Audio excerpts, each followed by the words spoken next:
आपण पाहतोय सध्याची ही महत्त्वाची बातमी। देवेंद्र फडणवीस, मुख्यमंत्री देवेंद्र फडणवीस आता नागपुरात काहीच क्षणामध्ये पोहोचणार आहेत। त्यासाठी त्यांच्या स्वागतासाठी ही तयारी करण्यात आली आहे। सध्या फडणवीस या ठिकाणी पोहोचलेले आहेत। आताची ही दृश्य आपण पाहतोय, त्यांच्यासोबत चंद्रशेखर बावनकुळे सुद्धा आहेत आणि आज शपथविधी सोहळ्यासाठी मंत्रिमंडळ विस्तारासाठी मुख्यमंत्री देवेंद्र फडणवीस इथे पोहोचले।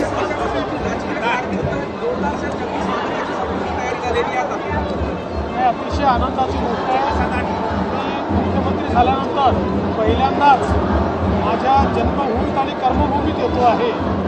साहजिकच नागपूर माझा परिवार आहे, त्यामुळे माझ्या परिवाराकडनं होणार आहे स्वागत।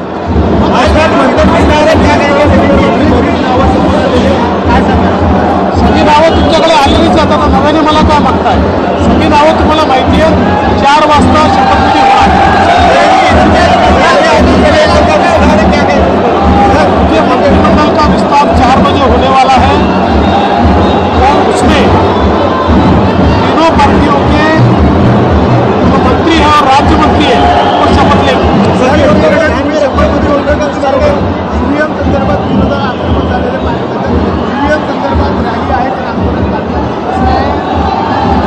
गिरे तो भी टांग ऊपर अशा प्रकारचे विरोधक आहेत।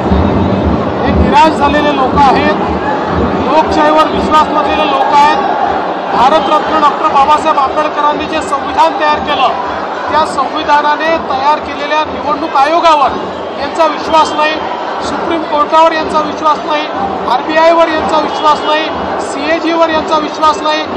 त्यामुळे भारतरत्न डॉक्टर बाबासाहेब आंबेडकरांचं संविधान नाकारणारे हे लोक आहेत।